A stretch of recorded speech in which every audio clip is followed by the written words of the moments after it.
개바복음 두 번째 시간, 열병을 앓는 여자라는 제목으로 말씀을 나누겠습니다. 예수님이 베드로의 집으로 들어가시죠. 이 이야기가 나오는 흐름을 보면 복음서마다 조금씩 달라요. 마태복음에서는 4장 18절에서 22절에서 그 바닷가에서 어부인 제자들을 부르신 후에 4장 23절에서 온 갈릴리를 두루 다니시면서 회당에서 가르치시고 병자들을 고치고, 그리고 5장에서 8장까지 산상순을 하시죠. 그리고 산에서 내려오시다가 문둥병자를 고쳐요.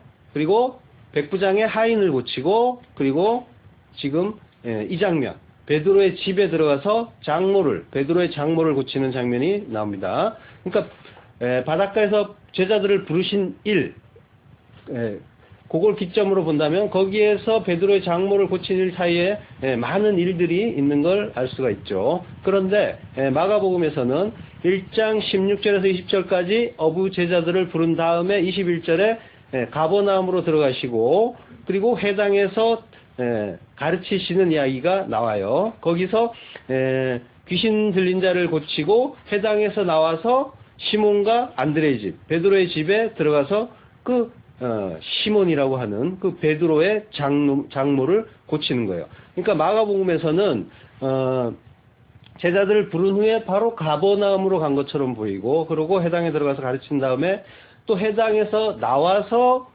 시몬의 집으로 가서 장모를 고치는 그런 흐름으로 보여요. 그러니까 마치 연이어 일어난 일처럼 보이죠. 하루에 일어난 일 같아요. 흐름을 보면.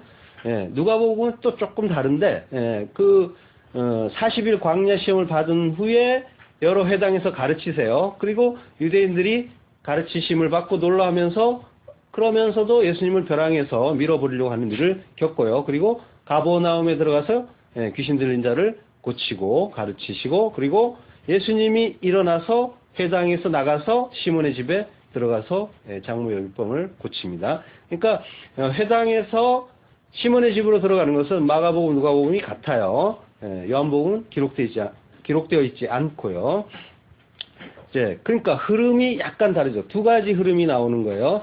바닷가에서 그러니까 사실만 본다면은 바닷가에서 제자를 부른 후에 여러 회당을 다니시고 산상순도 하시고, 그리고 베드로의 장모를 고쳤다고 보는 게 맞을 겁니다. 이게 마태복음이죠. 그런데 마가복음, 누가복음은 유대인 회당에서 가르치시고, 그리고 곧장 시몬의 집으로 가서 장모를 고쳤다는 그런 내러티브를 보여줘요. 이런 구성은 뭔가 의미가 있다고 봐야 돼요. 성경은 그 구성만으로도 뭔가 어떤 메시지를 또 하나 만들고 있단 말이에요. 우리가 룻기를 공부하면서 많이 봤죠.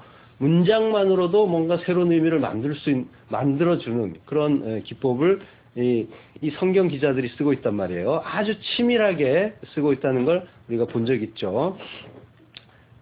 그러면 먼저 두 가지 흐름으로 나누어서 이 이야기를 볼 텐데요. 먼저 마태복음부터 보면은 예수님이 산상순을 마치고 산을 내려오시다가 문둥병자, 그리고 백부장의 하인을 고치고, 그리고 오늘 사건, 그 본문의 사건인 베드로의 장모를 고쳐요.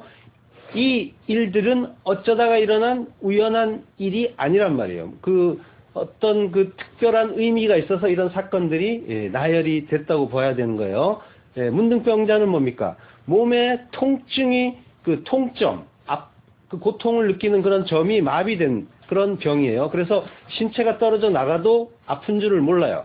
그러니까 죽을 수밖에 없는 죄인인데 자기 죄를 깨닫지 못하는 그 유대인 전체를 가리키는 그런 이야기예요. 그런 병이에요. 백부장의 그 하인을 치유하는 사건을 통해서는 그 예수님이 백부장의 믿음을 칭찬하는 장면을 볼 수가 있죠.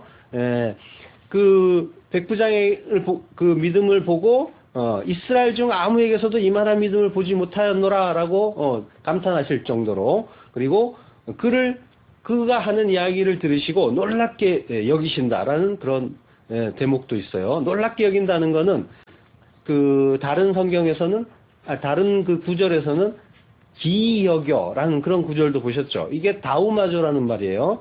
그러니까 예수님이 마가복음 6장 6절에 보면 저희의 믿지 않음을 이상히 여기셨더라 라는 그런 말씀도 나와요. 근데 기이 여기기도 하고 이상히 여기기도 하고 놀랍게 여기기도 한다라는 말이 다 다우마조인데, 예수님은 전지전능한 하나님이세요. 근데 이거 참 이상하다 이럴 리는 없겠죠.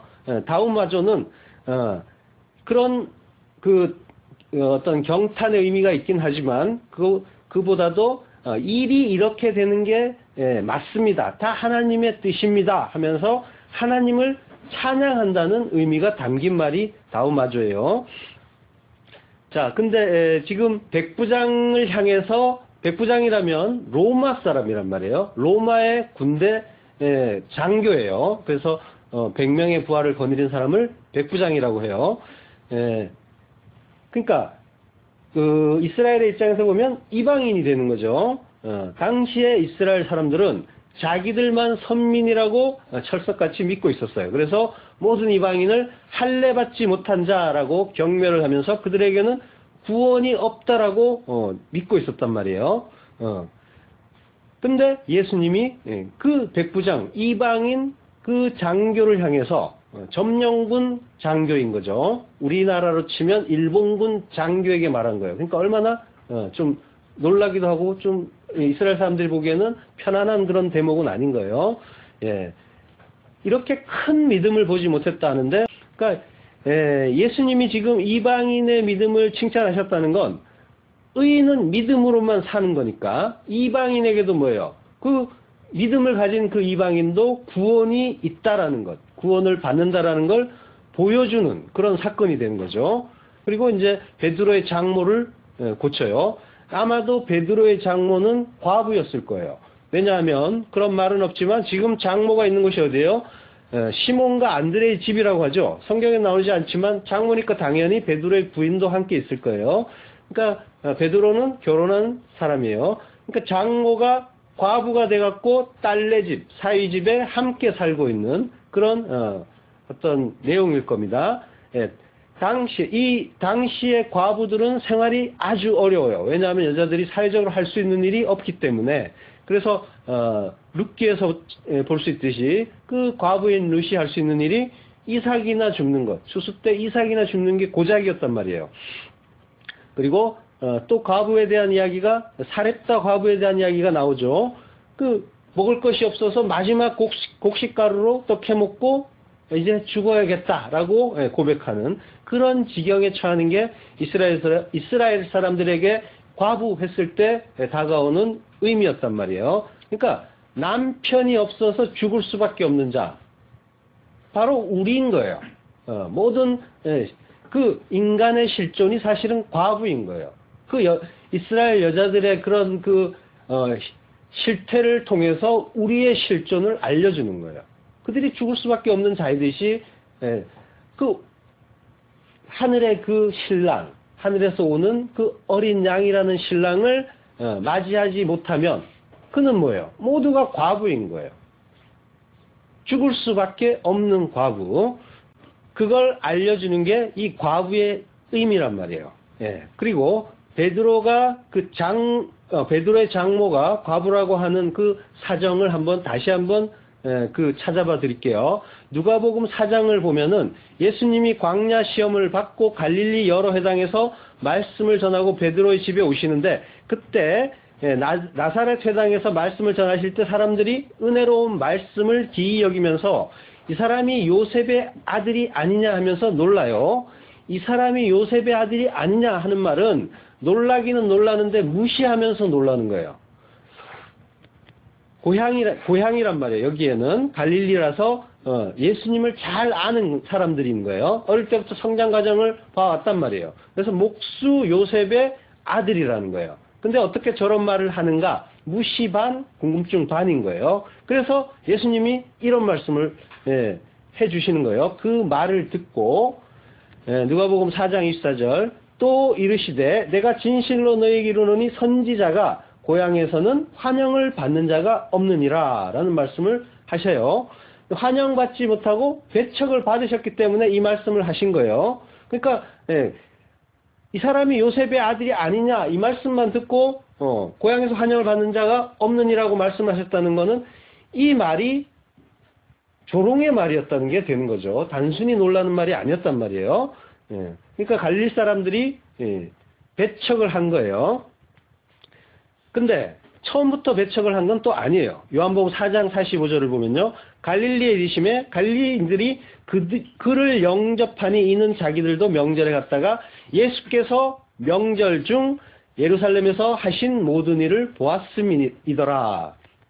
예, 갈릴리 사람들이 예수님을 영접했다고 해요. 왜냐하면 예루살렘에서 하신 일을 봤기 때문에. 예. 그러니까 예수님이 하신 일이 뭐예요? 눈에 보이는 어떤 표적을 행하셨어요. 기적, 병 치유 이런 것들을 통해서 사람들에게 어떤 그런 그 천국 복음에 대한 것들을 표적으로 보여주셨단 말이에요. 근데 이 사람들이 그걸 뭐예요? 이스라엘 사람들이 그때 그걸 내용으로 알지 못했어요. 구원의 내용으로 알지 못하고 표적으로 봤단 말이에요. 그래서 예수님을 쫓아왔다가 다 물러가는 그런 모습을 볼 수가 있어요. 갈릴리 사람들도 마찬가지였어요. 지금 뭔가 예수님이 행하신 어떤 신기한 기적을 보고 지금 예수님을 영접했어요. 근데 예수님의 말씀을 들으니까 바로 조롱하고 있단 말이에요. 배척하고 있단 말이에요. 그래서 그 선지자가 고향에서는 환영을 받지 못한다는 말씀을 하신 거예요. 그러니까 이 사람들의 믿음은 뭐였다는 거예요? 온전한 믿음이 아니었다는 거예요. 그러니까 표적을 보고 쫓아오는 자들은 다 어떻게 됐어요? 다 도망갔죠. 다 물러갔어요. 그리고 다시는 그와 함께 다니지 아니하였더라 하는 그런 말씀도 나온단 말이에요. 그러니까 표적 보고 쫓아오는 거는 전부 가짜라고 보면 돼요. 믿음으로 그 내용으로 깨닫고 그 예수 그리스도의 의미, 그 아들의 의미를 바르게 깨닫고 물론 그 아들이 하나님의 아들을 주셔야죠. 그 씨를 우리에게 주셔야만 우리가 그 아들을 알 수가 있어요. 그래야 그 아들을 바르게 믿을 수 있는데 그 아들이 없는 자들은 어떻게 해요? 전부 표적으로 보는 거예요. 그래서 뭔가 치유가 됐다, 교회 나왔더니까 대박이 났다, 사업이 성공했다 이런 이야기들을 듣고 쫓아온 사람들은 뭐예요? 전부 엉터리라는 거예요. 그래서 그들은 뭐예요? 그 표적이 지속되지 않을 때 다 물러가는 거예요. 계속 그 표적 주지 않을 때는 떠나가는 거예요. 다시는 함께 다니지 않게 되는 거예요. 예수님이 선지자가 환영을 받지 못한다는 말씀을 하신 다음에 하신 말씀이 이거예요. 이 이야기를 하기 위해서 여기까지 왔는데 누가복음 4장 25절 내가 참으로 너희에게 이르노니 엘리야 시대에 하늘이 3년 6개월간 닫히어 온 땅에 큰 흉년이 들었을 때 이스라엘에 많은 과부가 있었으되 엘리야가 그중 한 사람에게도 보내심을 받지 않고 오직 시돈 땅에 있는 사렙다의 한 과부에게 뿐이었으며 또 선지자 엘리사 때에 이스라엘에 많은 나병 환자가 있었으되 그 중에 한 사람도 깨끗함을 얻지 못하고 오직 수리아 사람 나아만 뿐이었느니라. 자, 이 말씀 후에 시몬의 집으로 갔단 말이에요. 그러면 여기에 뭐예요? 누가 나와요? 과부가 나오죠. 그리고 이방인 사람들, 사렙다 과부 이방인이에요. 이방인이면서 과부죠. 그리고 나아만 이방인이면서 문둥병자, 문둥병자 이방인 그리고 뭐예요? 과부. 그러니까 지금 이 이야기 이후에 시몬의 집으로 갔다는 거 가면서 생긴 에피소드가 문둥병자 만나고 이방인 만났어요. 그러니까 그 여자는 과부라고 볼 수 있는 그 근거가 더 많아진 거예요. 그러니까 의미 없이 그저 사건이 일어났으니까 실린 게 아니란 말이에요. 어떤 의도하에서 선택된 사건이란 걸 알 수 있는 거예요. 그런데 예수님이 엘리야와 엘리사 시대의 기근에 대해서 말씀하시니까 어떤 일이 벌어졌냐면 갑자기 그 회당의 회중들이 흥분을 해요. 크게 흥분을 해. 누가복음 4장 28절 회당에 있는 자들이 이것을 듣고 다 분이 가득하여 일어나 동네 밖으로 쫓아내어 그 동네에 건설된 산 낭떠러지로 끌고 가서 낭떠러지까지 끌고 가서 밀쳐 내리치고자 하되 예수께서 저희 가운데로 지나서 가시니라. 이상하죠? 도대체 무슨 말이기에? 이게 도대체 무슨 말이에요? 성경에 있는 이야기를 그냥 예를 들어 준 건데 이게 뭐길래 도대체 이렇게 흥분을 했을까요? 예, 분이 가득했다죠. 디모스란 말이에요. 격정, 분노, 진노라는 말이에요. 예, 이 요한계시록에서는 그 하나님의 진노에 대해서 이 디모스라는 이 단어를 써요. 그러니까 예수님이 이 구약의 일을 예로 들었을 뿐인데 회중이 엄청나게 흥분을 했다는 거예요. 아주 화가 많이 났다는 거죠. 그래서 죽이려고 해요. 낭떠러지로 끌고 가서 죽이려고 할 정도로 화를 냈어요. 그러면 이 말씀은 무슨 의미일까요? 예, 엘리야 시대에 3년 6개월 하늘이 닫히고 큰 흉년이 들었다고 하죠. 이거는 뭐예요? 하늘에서 비가 내려오지 않았다는 말이에요. 흉년이 크게 들었다. 하늘이 닫혔다는 건 비가 내리지 않았다는 거예요. 비는 뭐라 그래요? 은혜의 비라고 하죠, 항상. 예. 그리고 얼마 동안?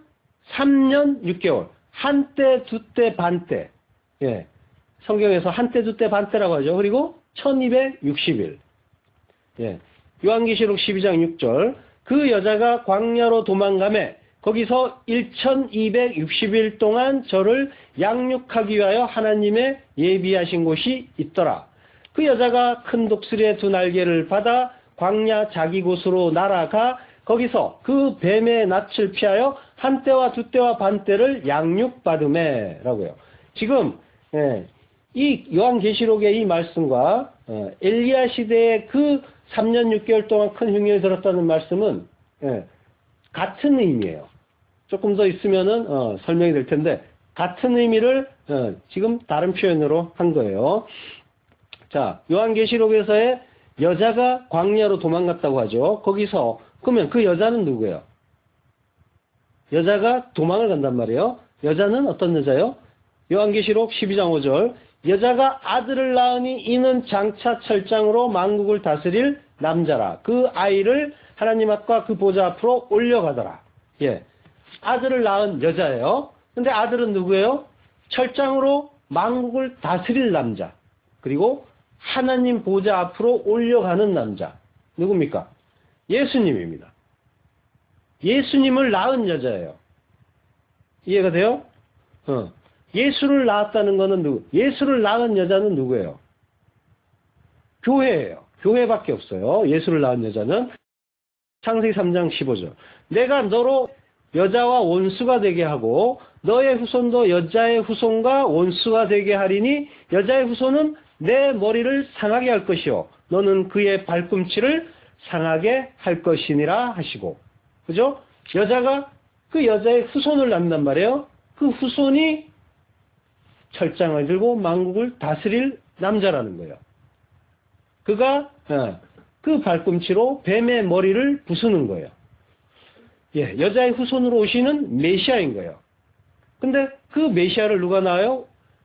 교회가 낳는단 말이에요. 우리가 교회고 교회가 여자인 거예요. 내가 예수 그리스도라는 진리를 깨닫고 그 진리라는 의미 자체가 진리는 뭐예요? 실체를 말해요. 트루싱이란 말이에요. 실체는 뭐예요? 진리의 실체는 예수 그리스도죠. 예수 그리스도 그 진리를 낳게 되는 거예요. 하나님께서 비밀 무스테리온으로 감춰온 진리는 바로 예수 그리스도인 거예요. 그게 비밀이 맞죠? 왜? 모두들 성경을 본다고 하고 하나님 말씀을 설교한다고 하는데 예수 그리스도를 바르게 깨닫고 바르게 소개해 주는 것은 드물어요. 그 진리를 깨닫고 진리의 실체이신 예수 그리스도의 필연성을 깨닫고 나에게 왜 예수가 없으면 안 되는가? 이걸 바르게 깨닫고 예수 그리스도만이 내 생명이다 라는 걸 분명하게 인식하면 이게 예수를 낳는 거예요. 그러니까 교회는 반드시 예수를 낳아야 되는 거예요. 그 여자가 한때, 두때, 반때, 3년 반, 1260일을 양육을 받아요. 어디에서? 광야에서 받는다고 하죠. 광야. 물 없는 광야. 광야에서 40년 동안 양육받은 이들이 있죠. 이스라엘이에요. 출애굽에서 이스라엘. 그 출애굽한 이스라엘의 광야 40년이 이 여자가 받는 1260일 양육받는 그 일인 거예요. 그 광야를 돈 출애굽한 그 이스라엘은 누구예요? 교회란 말이에요. 광야 교회라고 한단 말이에요. 스데반 집사가. 그 광야는 교회예요. 성도가 그 인생 속에서 그 광야의 인생을 살아야 된단 말이에요. 지금 기억하면서 이 이야기를 잘 붙잡아셔야 할 게 뭐냐면, 지금 여자가 열병에 걸렸어요. 그리고 지금 내가 기근, 흉년, 그리고 광야 이런 이야기를 하고 있어요. 그럼 뭐예요? 전부 뜨거움, 물없음, 그 이미지를 붙잡고 가셔야 됩니다. 가시면 돼요. 자, 광야란 말이에요. 광야, 물 없는 광야. 자, 하늘이 닫혀서 비가 오지 않고 그런 그 광야예요. 이 비를 은혜의 비라고 한다고 했죠. 그리고 그 물은 뭐예요? 물은 말씀을 뜻해요. 그러니까 뭐예요? 말씀이 없는 곳, 그곳을 광야라고 해요. 예, 그게 말씀이 없기 때문에 그게 또 기근으로 이어지죠. 그리고 흉년인 거예요. 성도의 상태는 바로 이 상태인 거예요. 3년 반, 한때, 두때, 반때. 자, 예수님의 공생에도 3년 반, 한때, 두때, 반때죠. 그리고 여자, 하나님의 교회가 광야에서 양육받는 시간. 이 역사를 요한계시록은 한때, 두때, 반때라고 하는 거예요. 이 한때, 두때, 반때는 다니엘에서부터 이어져 와서 마지막 한 일회가 남았는데, 그걸 예수님의 그 공생의 한때, 두때, 반때를 이어서 그 교회가 나머지 이 역사를 사는 거예요. 성도의 인생을 한때, 두때, 반때라고 하는 거예요. 이 3년 반 동안 하늘이 닫혀서 기근이 왔다라는 것은 그러면 뭐예요? 성도의 인생은 기근의 인생이라는 거예요. 말씀이 없는 기근의 인생. 출애굽한 이스라엘 그 백성들이 광야 40년, 그 인생 자체를, 광야 40년은 성도 인생이라고 했잖아요. 그 인생을 사는 그 모습을 보시면 돼요. 자, 예수님이 이 땅에 오셨어요. 말씀이 육신되어 오셨어요. 근데 그 말씀이 왔는데, 하늘에서 양식이 왔는데, 그걸 알아봤어요? 못 알아봤죠? 만나라고 했단 말이에요. 이스라엘 백성들이 광야에서 만나 했듯이 이스라엘 사람들이 신약에서 예수님이 오셨는데 그 말씀을 못 알아봤단 말이에요. 그러니까 만나란 말이에요. 그러니까 먹고도 죽어야 되는 거예요. 기근이에요. 여전히 기근인 거예요. 그러고 이것이 그들만의 이야기가 아니라 우리 이야기란 말이에요. 우리가 말씀을 제대로 깨닫지 못해서 그게 뭔지 몰라서 기근 속을 살고 있는 거란 말이에요. 목마른 광야를 그래서 헤매고 다니고 있는 거예요. 양육을 받는 거예요. 근데 그게 의도된 거예요. 근데 하나님의 어떤 뜻 가운데서 이들이 광야를 돌았단 말이에요. 자, 이거는 뭐예요? 성경의 독자에게 전 시대, 전 역사의 그 교회에게 주시는 말씀이에요. 이것은 성경 자체가 그래요. 그 이외의 사람들은 봐도 몰라요. 그래서 좋은 말씀이다 이러면서 보는데 그거 따라서 뭐 어떻게 해볼까?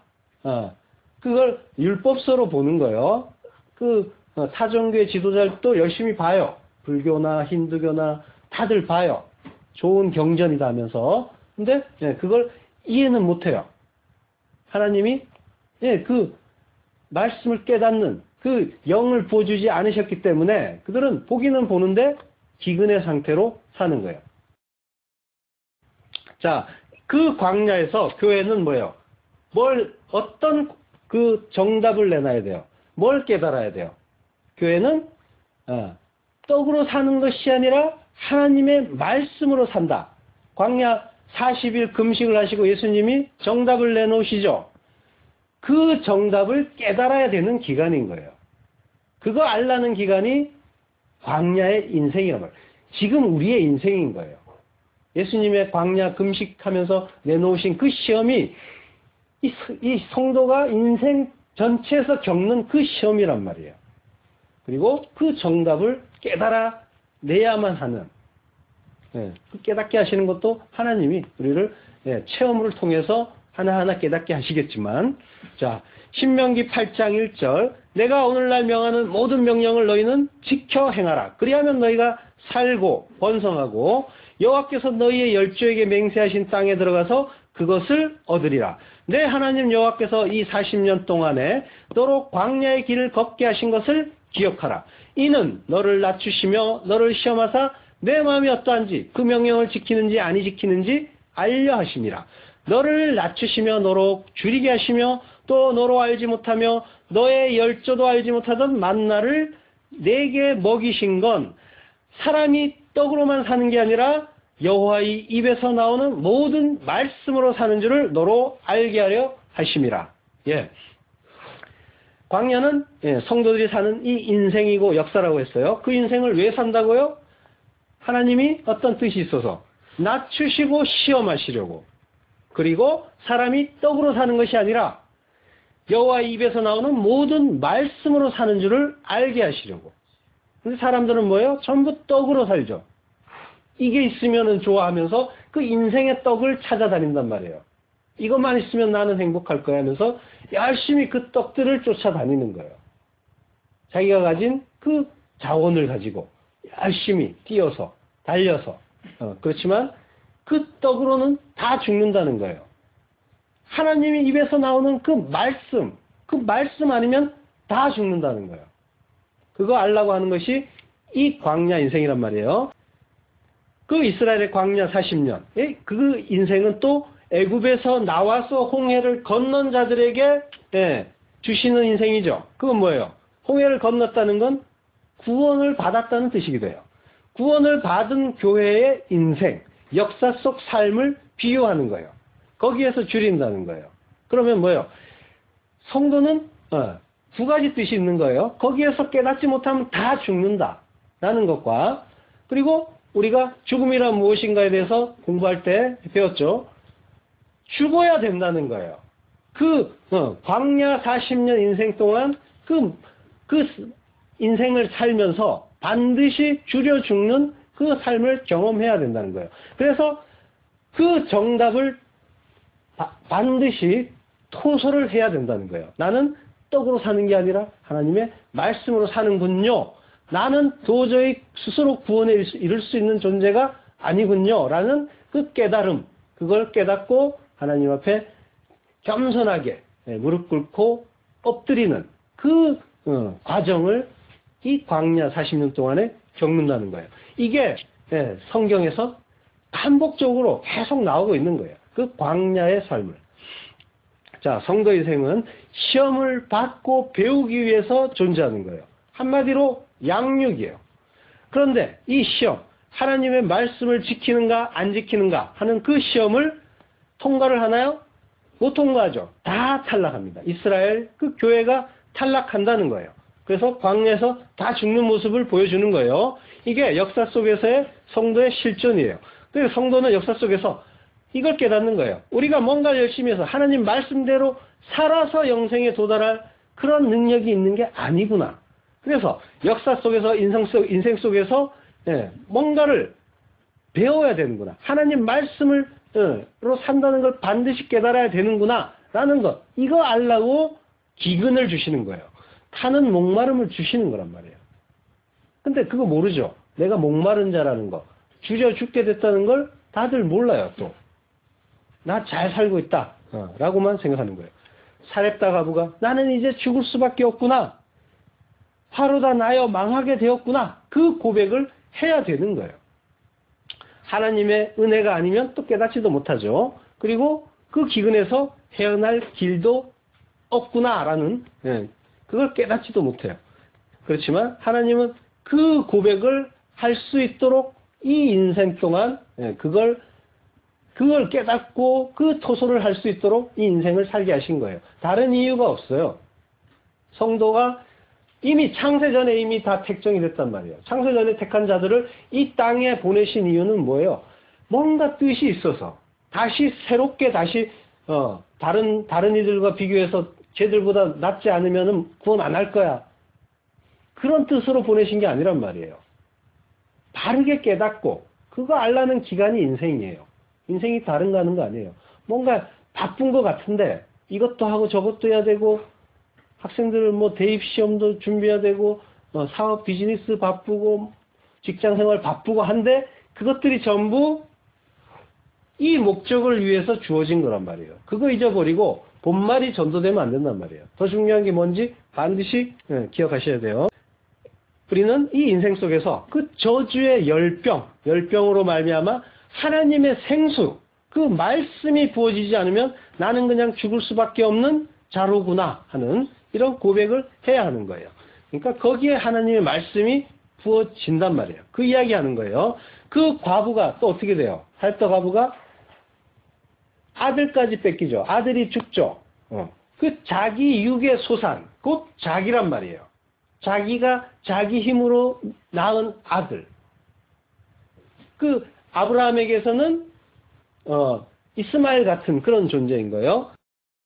내가 육으로 낳은 것들을 다 뺏기고, 즉 내가 죽고 새롭게 부활한 하나님의 아들로서의 그 아들, 예수 그리스도를 다시 받는 그 그림을 성경에서 보여주는 거예요. 자, 하나님의 그 말씀은 뭐였어요? 지키라고 주신 게 아니었죠. 그걸 지켜보겠다고 한 바리새인들이 열심을 냈는데 결국은 어떻게 됐어요? 독사의 자식이라는 야단을 맞았어요. 인간들의 힘과 지혜로도 안 되고 오직 하나님의 말씀에 의해서만 살 수 있다는 걸 그 예수님의 그 정답을 깨닫고 증명하는 것이 성도의 인생인 거예요. 자, 근데 그 돌아가서 그 회중들이 흥분해서 예수를 죽이려고 한 건 그 엘리야의 기근 때 이스라엘의 그 과부에게 가지 않고 사렙다 과부, 사렙다는 가나안이에요. 이방인 과부란 말이에요. 가서 그를 구원했다는 것과 엘리사가 이스라엘의 문둥병자 대신에 수리아 사람, 나아만 장군만 깨끗하게 했다는 걸 들었어요. 그래서 한마디로 뭐예요? 이스라엘은 구원받지 못하고 이방인만 구원받는다 하는 걸 그 뜻으로 받아들인 거예요. 그래서 이 예수님이 이 말씀은 왜 하세요? 이스라엘이 말씀을 받았고 그리고 맡았는데 바르게 깨닫지 못하고 율법주의로 가버렸단 말이에요. 이걸 나는 지켜서 행할 거야. 지켜서 구원받을 거야 하는 그리로 가버렸단 말이에요.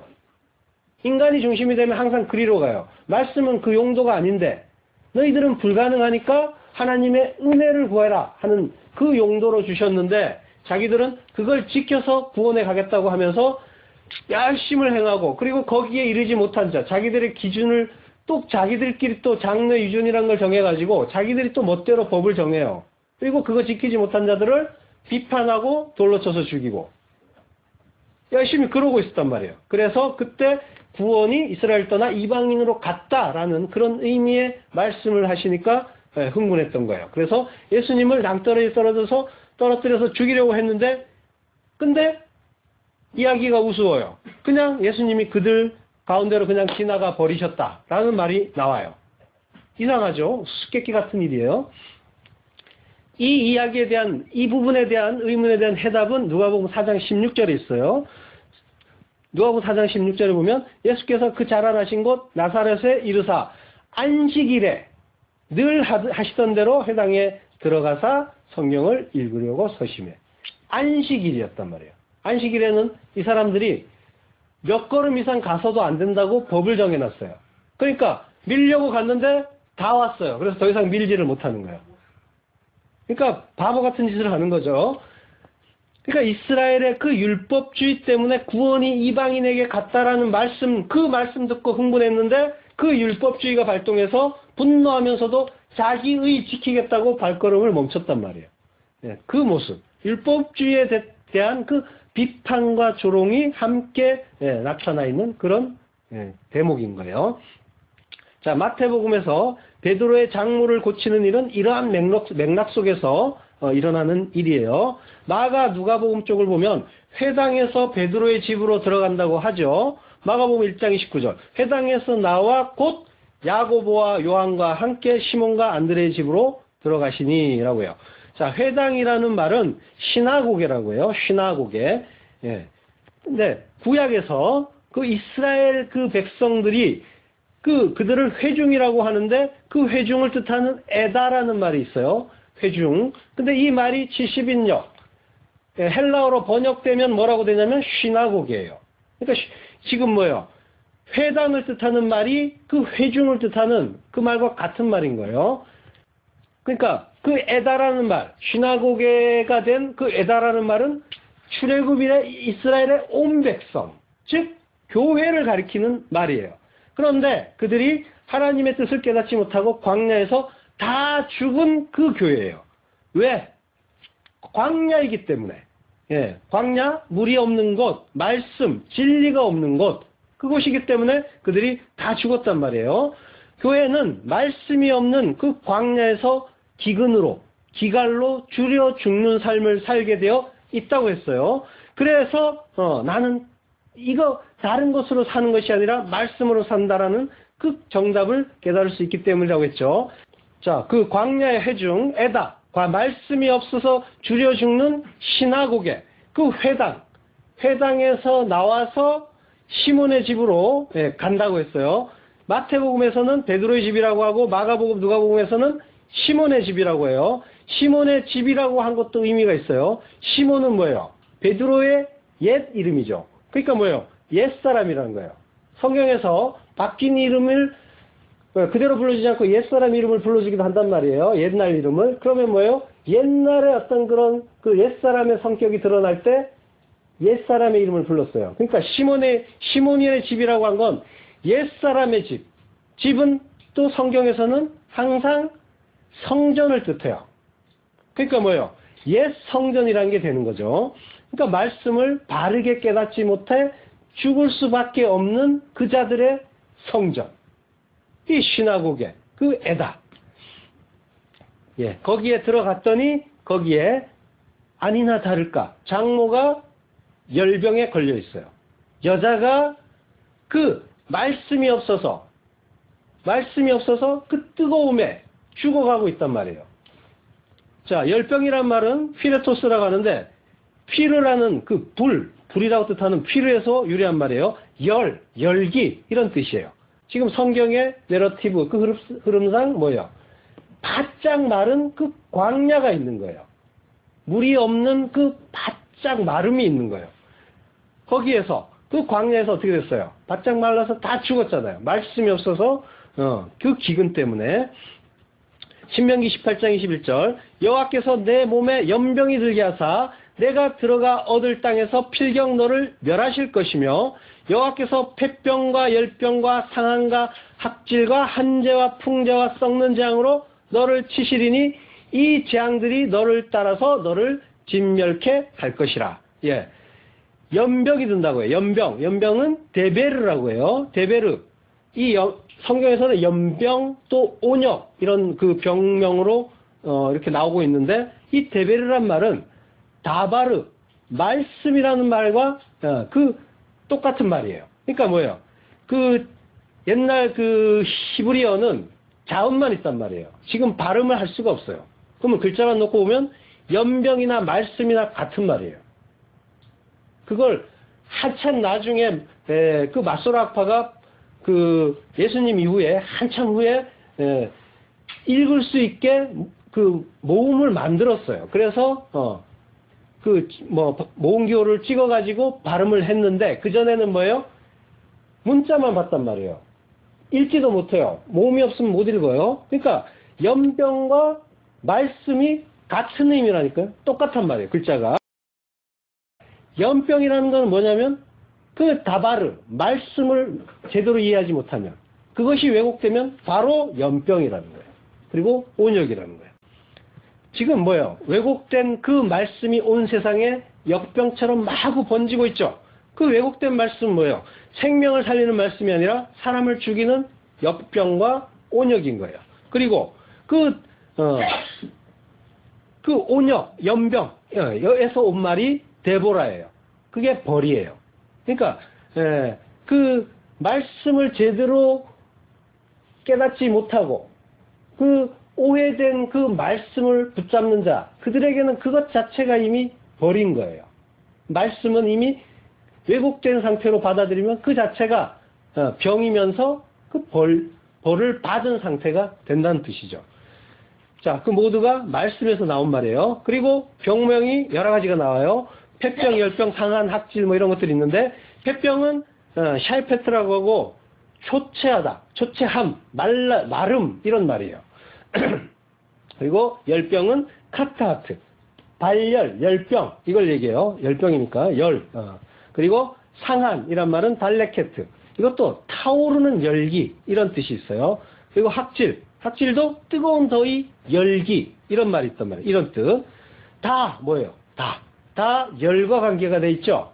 그러니까 모든 질병 그리고 재앙 이런 것들은 뭐예요? 전부 물이 없음, 말씀이 없음과 관계가 돼 있는 그런 병들이란 말이에요.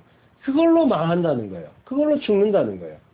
우리가 사는 건 뭐예요? 그 말씀으로 사는데 그 말씀이 없는 것 자체가 이미 망한 거고 그게 없으면 무조건 망한다는 게 된단 말이에요. 그러니까 그 예수님이 내놓으신 그 정답 오직 그 말씀으로 삽니다.